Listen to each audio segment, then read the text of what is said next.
Ok. Donc ça, voilà. Donc, est-ce que vous connaissez déjà l'ancienne version de Connect ou pas? Je sais même pas ce que c'est Connect, donc Non, mais vas-y, montre-nous la nouvelle plutôt. Alors, en fait, Connect, c'est notre plateforme collaborative en fait, c'est la plateforme qui va permettre plus facilement aux permanents et aux adhérents de pouvoir interagir entre eux. Donc, on a mis ça en place il y a maintenant, ça va faire, je pense, 2 ans, ouais. Ça accessible à l'ensemble des adhérents et de leur employés afin qu'ils puissent plus facilement interagir. Donc, en fait, alors, est-ce que là, on voit pas forcément. Est-ce que si je grossis, je sais pas si vous voyez bien, du coup, moi sur mon écran, je vois que c'est non, l'écriture. moi ça va, hein. Ok. Donc en fait, ça va être un petit peu à la manière d'un LinkedIn, à la différence que le but n'est pas de créer son réseau comme dans LinkedIn entre des personnes, mais en fait, c'est articulé autour de communautés thématiques. Donc en fait, on a la même manière de structuration en fil d'actualité, avec du coup, quand on arrive sur la page d'accueil, un fil d'actualité qui va centraliser l'ensemble des informations en fait de nos différentes communautés et dans lequel on participe. Et donc, on a une vision, on va dire, globale de tout ce qui s'y passe. En fait, moi, j'aime bien le schématiser comme si, en fait, Connect, quand on arrive, c'est un hall de gare et on a un tableau où on voit, en fait, toutes les infos des différentes salles qui sont réparties dans la gare. Et quand on va dans chaque salle, on a de la même manière un fil d'actualité qui est réservé à cette salle et on voit l'ensemble des informations qui a été postée. Donc, ça se présente de cette manière. On a après la possibilité, un peu vraiment comme ce type d'outil de plateforme collaborative, de pouvoir poster différents types de contenus. Donc, on va avoir du post très, très classique. Du coup, on va écrire, on va mettre du coup des liens, on peut y mettre des photos, on peut y mettre des documents. Là, on peut créer des événements. En fait, on va avoir par communauté un certain nombre d'applications. Et en fait, à chaque fois qu'on va publier ou créer quelque chose dans une de ces applications, ça va être centralisé sur le mur. Et donc, ça va ce qui nous permettre en fait de très facilement synthétiser en fait toute l'info en lien avec une thématique. Et chaque communauté est animée par un animateur. Donc, on va avoir les communautés qui sont gérées par des animateurs du pôle. Donc, notamment tous les carrés en fait. On a prévu que chaque carré, et ce qui était déjà le cas pour les DAS en fait, et une communauté sous Connect qui va leur permettre de pouvoir communiquer facilement à l'ensemble des adhérents. Voilà. Ça, c'est la possibilité d'avoir une communauté publique en fait.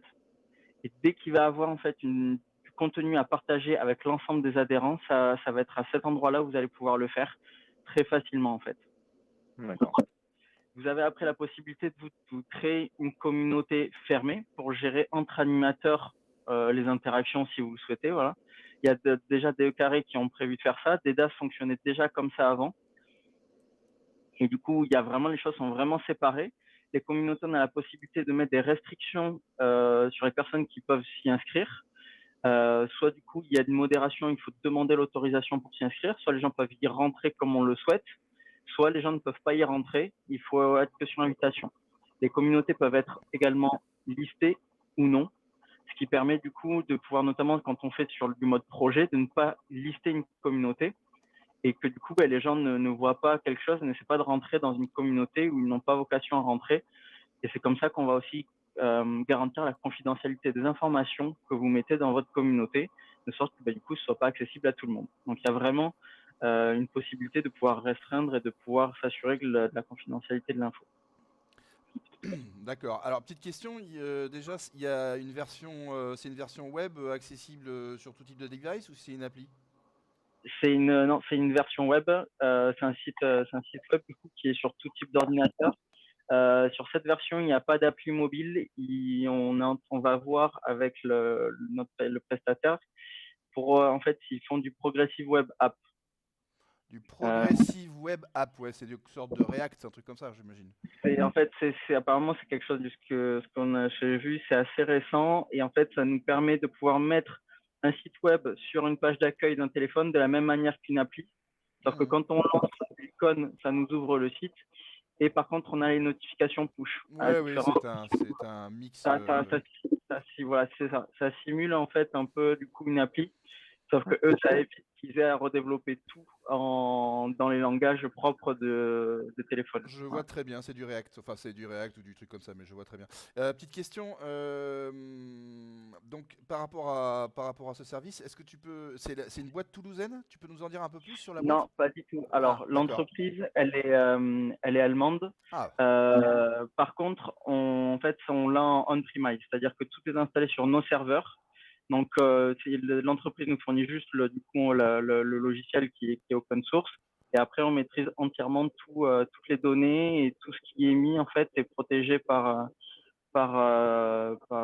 l'entreprise qui s'appelle Cap Laser, je crois qu'elle est à Toulouse, de alors mémoire. l'entreprise Cap Laser est une sorte d'intégrateur de ce genre de solution, c'est ça?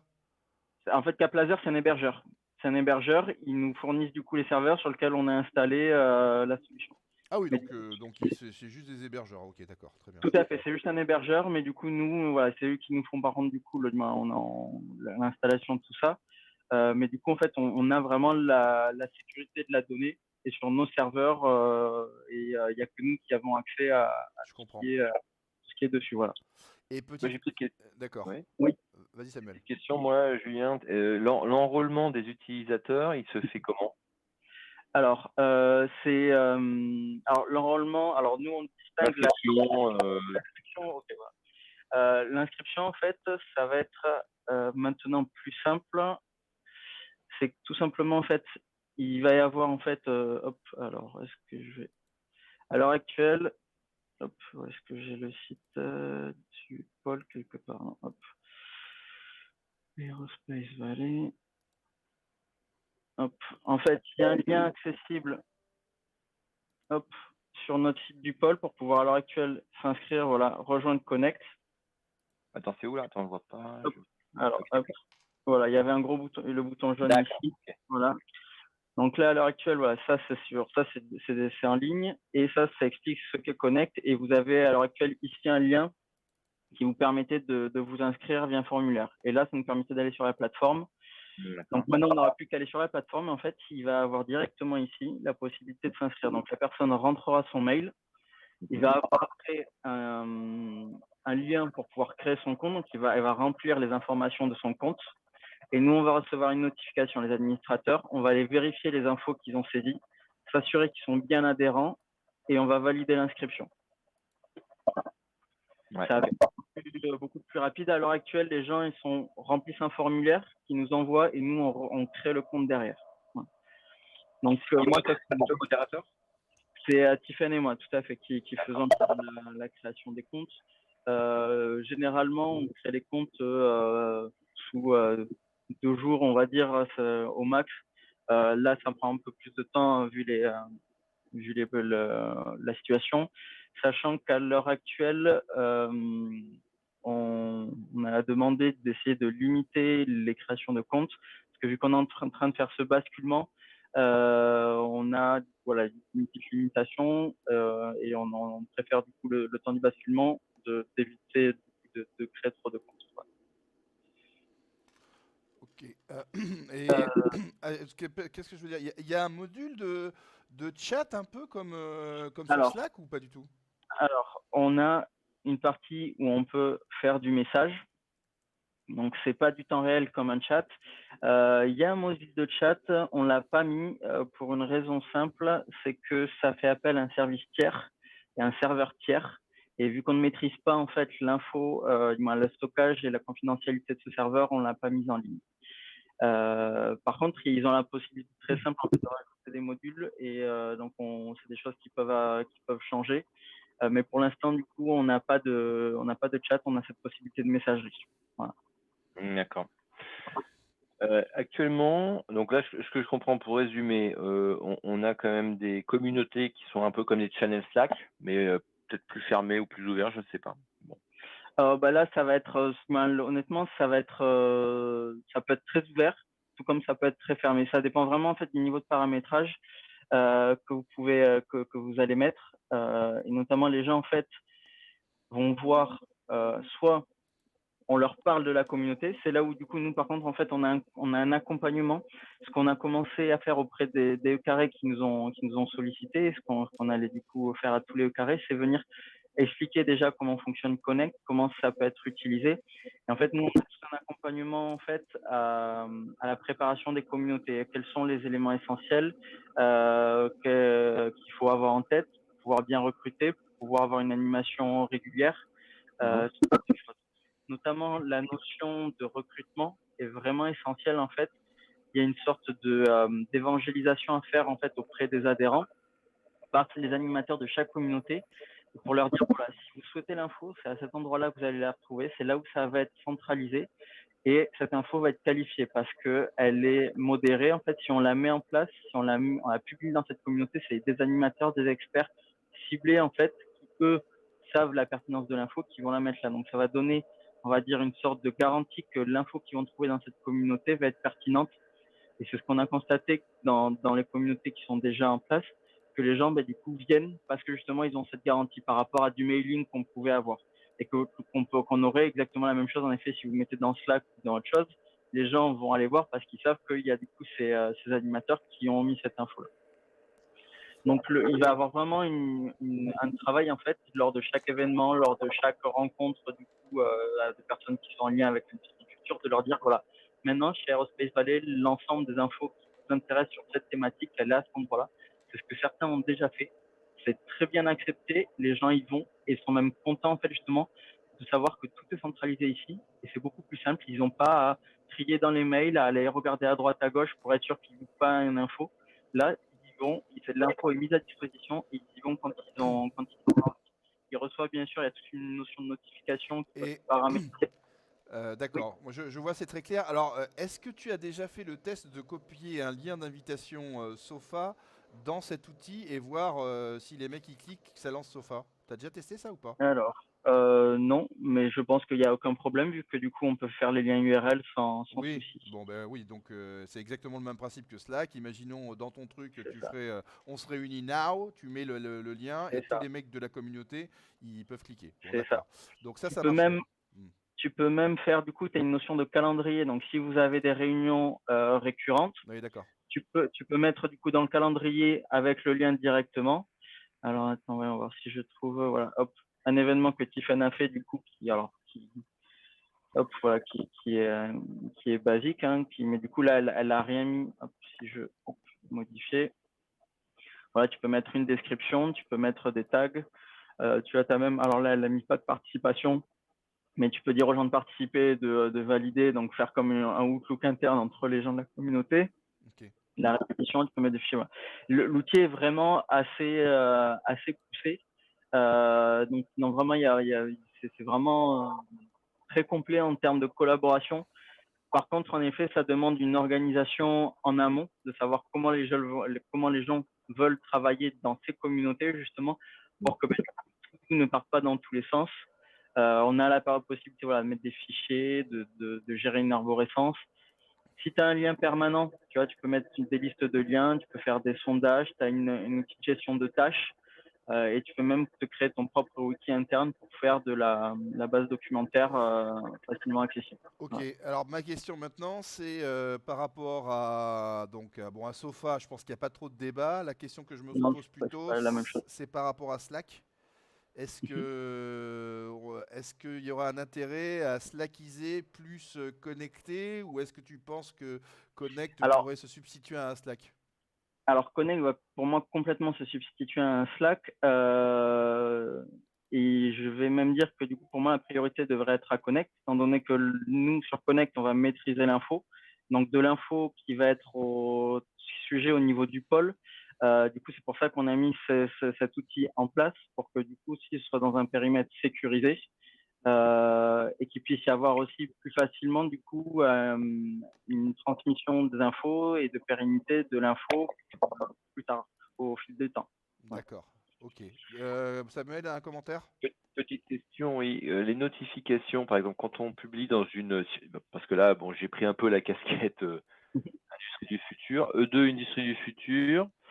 Donc dedans, il y a, vas-y, clique. Il y a combien de, il y a Alors, combien de membres là, pour l'instant? pour l'instant, ça c'est vide. Nous, ce qu'on va faire, c'est que là, du coup, la problématique, c'est comment est-ce qu'on va, genre sur l'industrie du futur, ça va être assez simple. C'est que les gens qui ont été dans le DAS, Tu peux les remettre.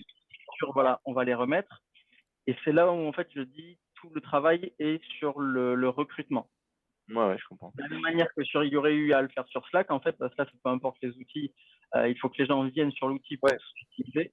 Il va falloir évangéliser les gens et leur dire, voilà, ben voilà, nous, on fournit un toolkit avec des éléments, des supports PowerPoint, des choses à intégrer lors des différentes présentations, lors des rencontres. Voilà, il y a des flyers, il y a vraiment, on a mis en place, voilà, un petit outil pour essayer de facilement aider les animateurs afin qu'ils puissent recruter.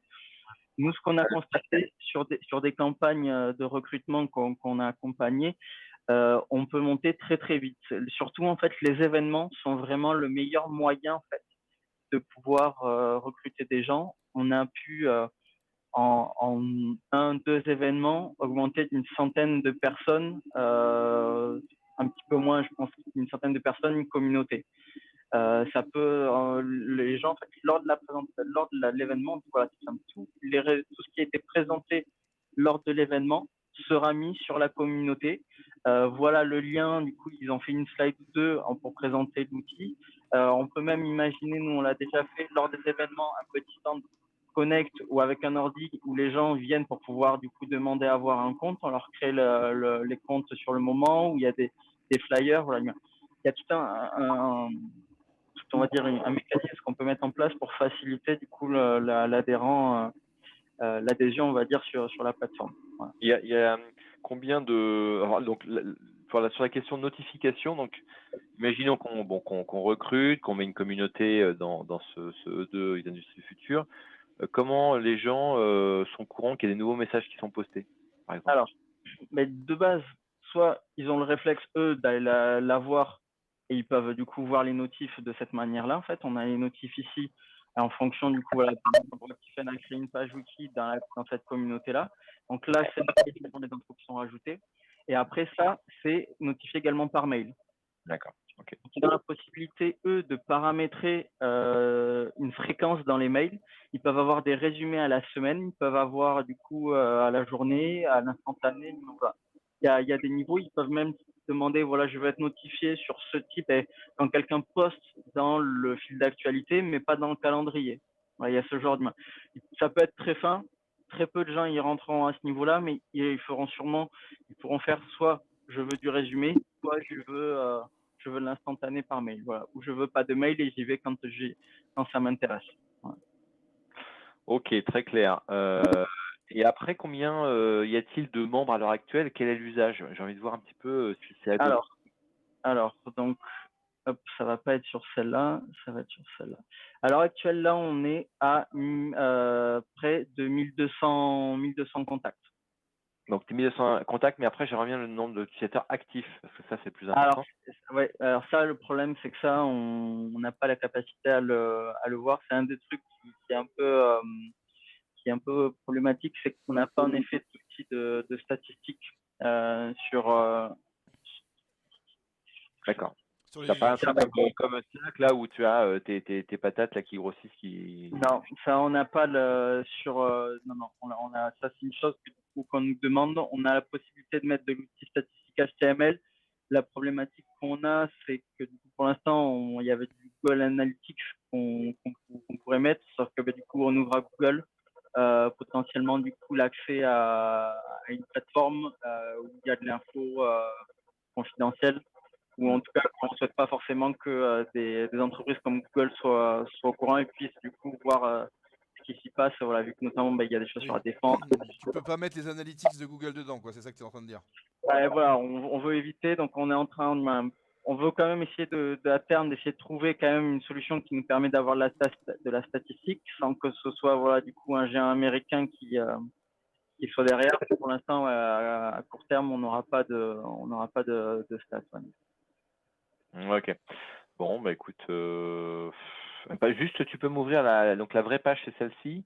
Celle-là, voilà, ça c'est la page qu'on a. Tu peux regarder un peu les flux actuels, voir un peu comment les gens le font. D'accord, ok. Donc, alors, Il y a Ouais. des gens qui Bon, participent un peu quand même. tout à fait. Il y a des choses, il y a vraiment des choses. Du coup, moi, tous les jours, du coup, j'ai des notifs. Par exemple, dans les communautés qu'on a vraiment accompagnées et qui sont actives. Un instant. Hop, Ouais. hop. Bon, à ton avis, Yannick, ça semble Bah, faire les à mon avis, on va pas pouvoir Slack connecter. Donc, je Non. pense que si on veut devenir nous-mêmes les acteurs de cette plateforme, il ne tient qu'à nous de pouvoir nous mettre les doigts dedans à un moment donné. Ouais, je pense que ça, faut la tester un peu, nous, en petit comité, un peu comme on fait Slack, là, puis on voit, quoi. Bah, je pense que c'est la meilleure façon de faire, mais oui, c'est très clair. C'est un Slack, LinkedInien avec des groupes, quoi. C'est ça. Sécurisé, hein, parce que je pense que c'est ça qui plaît à tout le monde, c'est que c'est sécurisé et que on fait pas partir des sondes sur Mars en publiant les infos sur Facebook ni sur Google. Je comprends. C'est sûr. C'est sécurisé, mais donc du coup, le travers, c'est que c'est moins évolutif et moins communicant. Donc, Ah ben quand ça a une premise, c'est sûr que tu vas être toujours soumis par tout ce qui est évolution. Enfin, c'est logique, hein. ouais. C'est un choix. C'est un Il y a choix. du risque aussi, parce que si la machine elle tombe, là, Ah on a qu'un petit risque. oui, c'est sûr. On est bien d'accord. On est bien d'accord. Alors après, nous, on est sur justement, on a basculé sur la solution donc MHub qui est le prestataire là, qui va nous fournir une nouvelle plateforme. Ils sont quand même assez ouverts sur l'intégration de modules en fait. Ils ont justement ce qu'on a trouvé intéressant en fait, c'est que sur toutes ces fonctionnalités en fait sont mises grâce à des modules. Donc, et n'importe qui a la possibilité de pouvoir développer son propre module et du coup de leur soumettre. Et on peut du coup comme ça rajouter des briques beaucoup plus facilement qu'on avait avec l'ancienne version. Et on peut du coup, par exemple, voilà, nous on est en train de travailler pour mettre en place du online office pour pouvoir avoir du coup de la modification de fichiers en ligne. Et si Donc, je comprends bien, Julien, ça veut dire que par exemple, nous, on a des API pour déclencher des réunions avec des liens directement dans des applis. On pourrait intégrer notre API dans dans leur truc là. tout à fait. D'accord. Tout à fait. Il y a même un module de gestion. Alors là, ça, c'est ce que j'ai installé. Alors, hop, ça rame du fait que je sois hop, sur le truc. Voilà. Et donc là, il y a des choses qui sont développées par des tiers et qui du coup peuvent se raccrocher. En iOffice, du coup, une société de tiers. Mais du coup, qui pareil, là, du coup, on a mis en on-premise, du coup, leur solution et on est en train de faire le lien. Mais par exemple, voilà, du coup, bah, tu vois, t'as du Jitsi, voilà, tu vois, ils ont des choses pour pouvoir gérer les API. Tu vois, on a des modules de chat, mais qui du coup sont faits par des services tiers, mais on peut tout à fait imaginer, bah, du coup, que mettre un module Sofa et que du coup, voilà, même vous pouvez voir du coup pour essayer de pousser Sofa sur un hub et que n'importe quel après utilisateur de Hub pourrait acheter le module Ouais, je Sofa. comprends. Un mini store après. Bon, ok, bah écoute, Voilà. c'est très très clair. Je vais arrêter pour l'enregistrement parce que je pense que tu Ouais, as je bien pense fait que ton travail, Julien. ouais.